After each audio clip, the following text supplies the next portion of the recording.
I've never really had any motivation to make videos debunking the dozens of terrible Dragon Ball articles written on websites such as CBR or Kotaku, but this one written about Chi-Chi, it just needs to be debunked, and we're gonna do just that right now.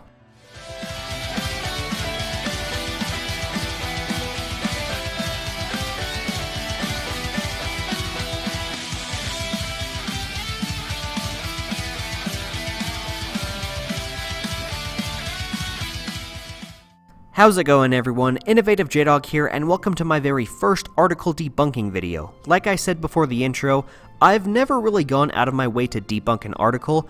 Other Dragon Ball YouTubers already do videos like these, such as my pal Salajin, but this one just got so many things wrong about Chi-Chi as a character and her relationship with Goku, I decided that I needed to make a video talking about it. And hey, considering Valentine's Day is just a few days away, this should be a nice little holiday special since I'm going to be debunking an article published on CBR.com entitled 10 Times Where Chi-Chi Should Have Given Up on Goku. Before we begin, go ahead and smash that thumbs up button to help push this video into YouTube's algorithm. It would mean a lot to me if this video were to get a lot of love this holiday, because that way, more Dragon Ball fans can see this video. Also, go ahead and subscribe if you're new to the channel. I make a ton of great Dragon Ball content. With all of that out of the way, today's video should be a fun one, so let's get right into it. At number 10, the author says when he leaves to train with Oob. One of the more controversial moments in the entirety of the Dragon Ball series is the way in which the anime concludes Dragon Ball Z. Goku grows excited over the news of Oob, a reincarnation of Majin Buu's pure energy, so he decides to abandon his friends and family in favor of training this new prodigy. Chi-Chi has every right to be upset that Goku leaves her once the world finally finds peace. There are also numerous ways in which Goku could train Oob without turning his back on his family. So, not a bad start to this article, I'll give you that. I'm sure most people were upset when Goku just up and left with Oob, because at the time, that was such an abrupt ending that was left off on such an open-ended note.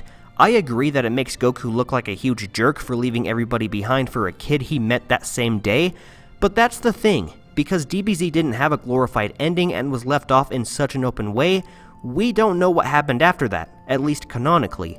For all we know, he went off to train with Oob for a day, and then brought him back to his house randomly for a home-cooked meal. We just don't know because it's left to the audience to decide how they want the story of Dragon Ball to continue after the credits roll. We know that Dragon Ball Super is leading itself back into the ending of Z, thanks to Oob's character being used in the finale of the Moro arc, so it is possible for this ending to be expanded upon, and we can see what Goku did after he left with Oob. Maybe that will be officially answered in the future. Number 9. After he never uses the Dragon Balls on her, the Dragon Ball anime moves beyond the magical wish-granting orbs being their most important relic, but they're still integral to the series and frequently come up in an important context. Multiple wishes have been made on Dragon Balls at this point, both of the selfless and selfish nature, but never once has Goku used them in favor of Chi-Chi. It'd be an extremely nice gesture on Goku's part, and there are even tangible ways in which Chi-Chi could benefit from a wish that Goku never considers. It's reasonable for Chi-Chi to clue into this and resent Goku over it. Now, I see what the author is trying to get at here by saying that Goku should go out of his way to do something special for his wife. It would be a romantic gesture for him to do such a thing, but he's sorta making it sound like Chi-Chi is a materialistic wife when she really isn't, so this point is sorta taking shots at Chi-Chi as opposed to Goku. Yes, we know that she always wants Goku to go out and get a job to support the family. She wants him to make money to support them. That's just what a normal wife should expect from her husband.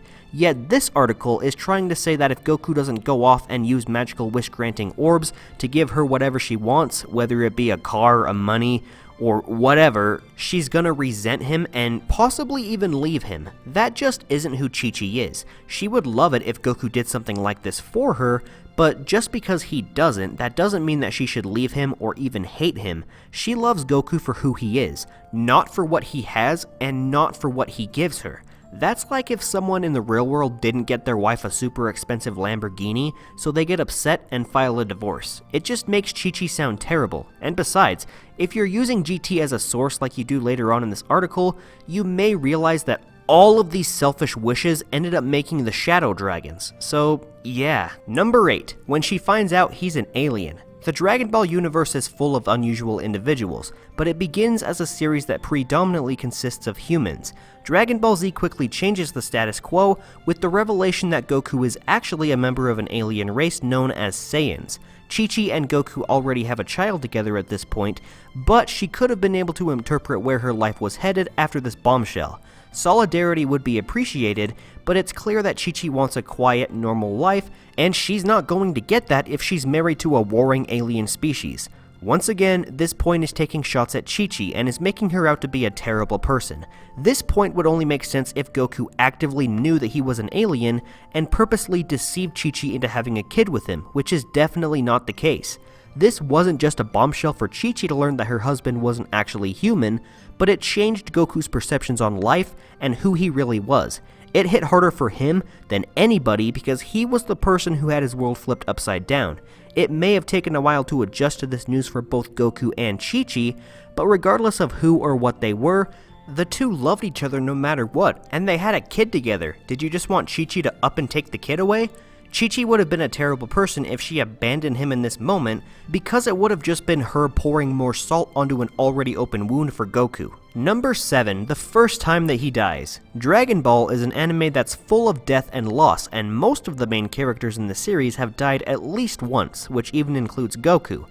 Goku's first death happens towards the start of Dragon Ball Z, and it should have perhaps acted as another major red flag towards Chi-Chi. Goku's death should be beyond traumatizing for Chi-Chi, and it's not something that she should have to regularly get used to happening. Additionally, upon Goku's revival, his priority is always the battlefield rather than making contact with his wife to let her know that he's okay. Are you serious with this one? I'm convinced at this point that this article is doing nothing but making Chi-Chi out to be a terrible human being. This is just stupid. I don't even really feel the need to debunk this argument. Your significant other dying shouldn't be a red flag to give up on them and leave unless if they made your life a living hell. However, I'll give you the benefit of the doubt. In a world where people can keep coming back from the dead, I understand that the constant heartache of losing someone over and over again can take a huge toll on a person's emotional health. I get that.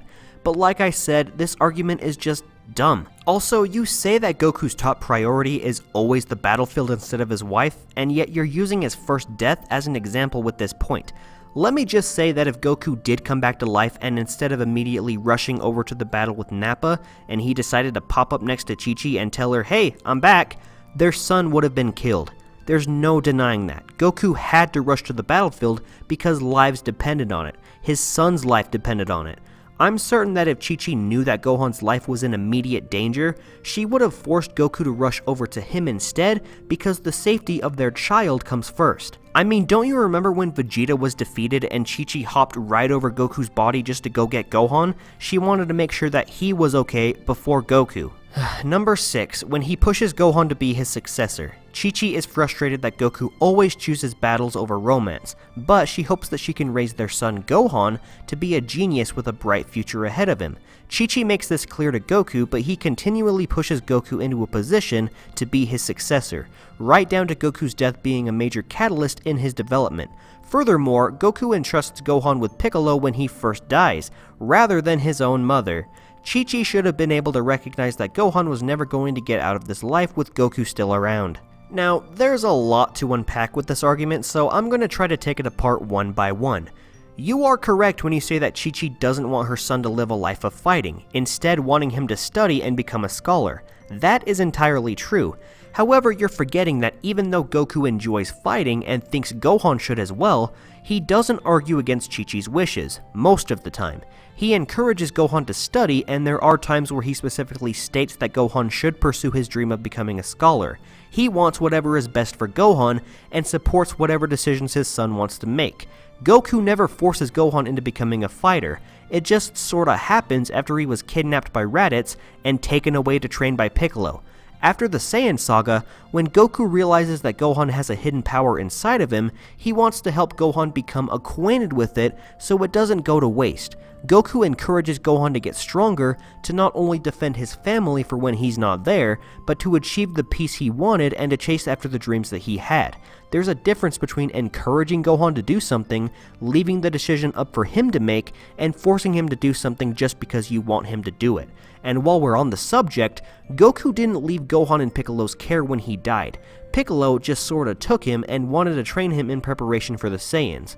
But let's just try to make it sound like Goku's a bad dad for tying him into something that he couldn't control. Number 5, when he takes Pan into outer space with him. One of Chi-Chi's biggest annoyances with Goku is how he doesn't respect her wishes towards her desire for a life that avoids constant training and combat.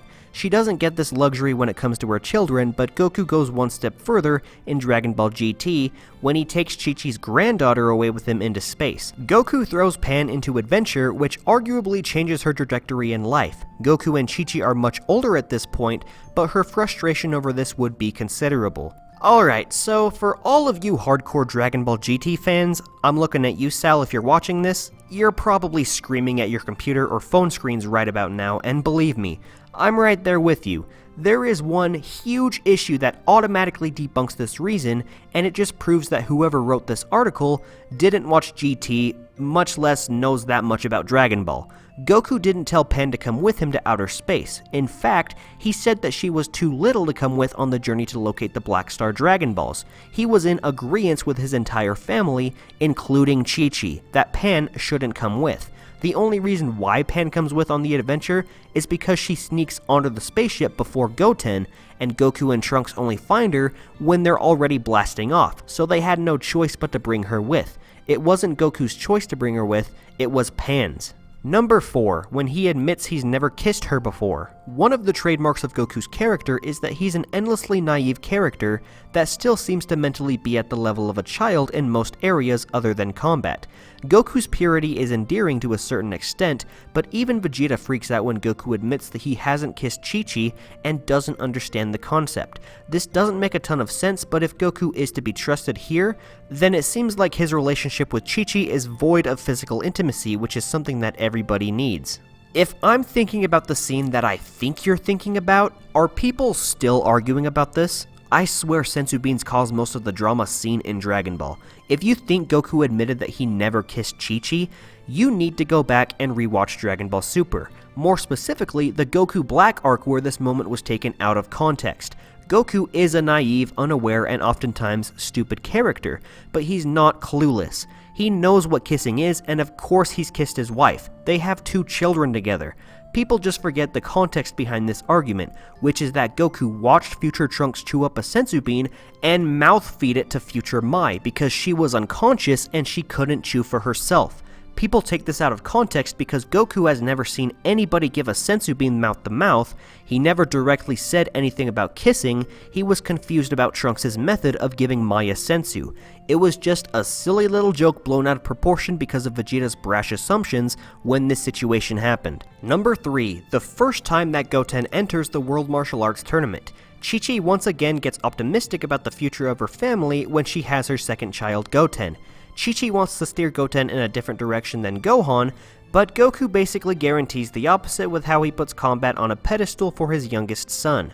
Goten enters the World Martial Arts Tournament, albeit in a disguise, which should have been a sign for Chi-Chi about Goten's future with Goku as an influence.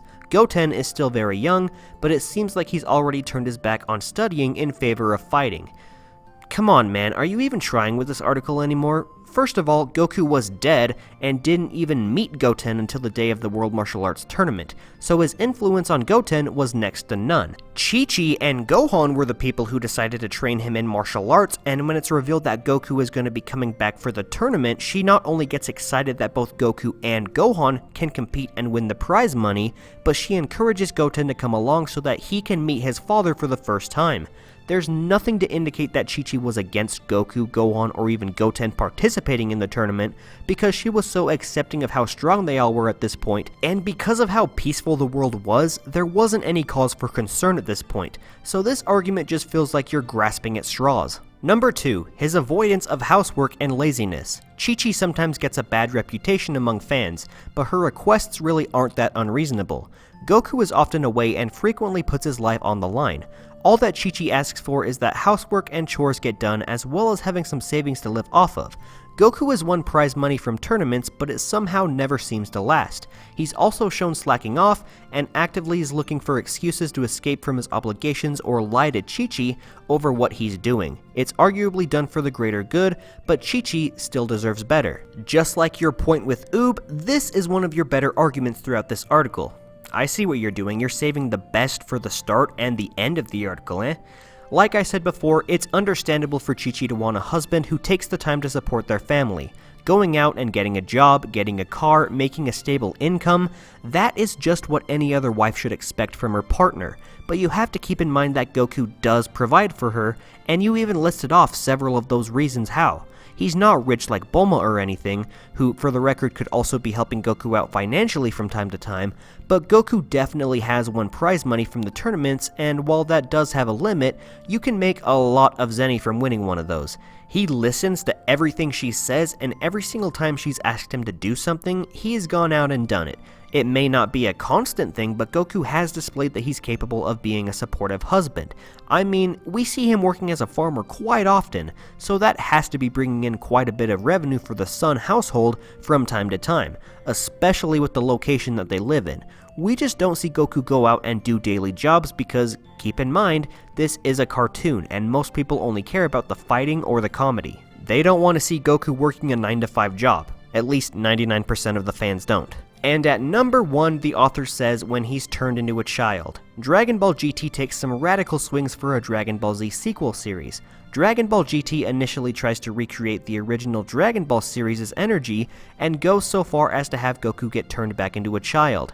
It's a major problem that Goku has to contend with, and Chi-Chi's take on the situation isn't properly explored, but it's fair to say that she wouldn't be a fan of now being married to a child.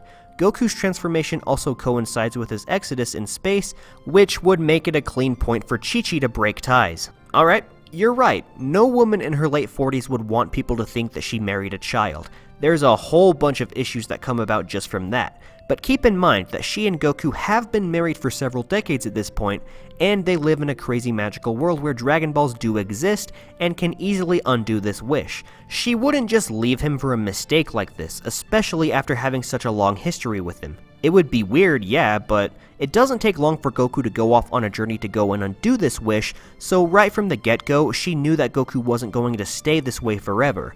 It was a major inconvenience at the time for Chi-Chi, but knowing that it was just a simple mistake and that it could be undone, she had no reason to jump the gun and leave Goku for good. But to be devil's advocate, I mean, he did stay as a kid for the remainder of Dragon Ball GT and then left again with Shenron, so that's besides the point. But anyway, there we have it everyone, those were all of my thoughts on this Chi-Chi article published on CBR's website. Keep in mind that this video was just created for fun, and I want the author to know, if he ever sees this video, that I don't want him to think that my criticisms are personal. Regardless, what did all of you think about this article? Leave all your thoughts down in the comments below and let's have a discussion. Also, what did you think of this video? Do you think I should do more article debunking videos? If so, let me know, and if you want me to cover specific articles, go follow me on Twitter so you can send me links to those articles. If you enjoyed today's article debunking video, please do me a huge favor and give this video a thumbs up. The more likes this video has, the more likely it is that other Dragon Ball fans will see this video as well. Also, if you haven't done it already, click that subscribe button and turn on post notifications so you can be notified whenever I post a new video. I make a ton of Dragon Ball content, ranging from discussions, reviews, speculation videos, and I even do what if videos from time to time. If all of that interests you, plus maybe some more article debunking videos like this, share this video to all your friends, subscribe, and I hope you stick around to give me some support. Thank you all so much for watching, and until my next video, I will be seeing all of you Dragon Ball fans later. See ya!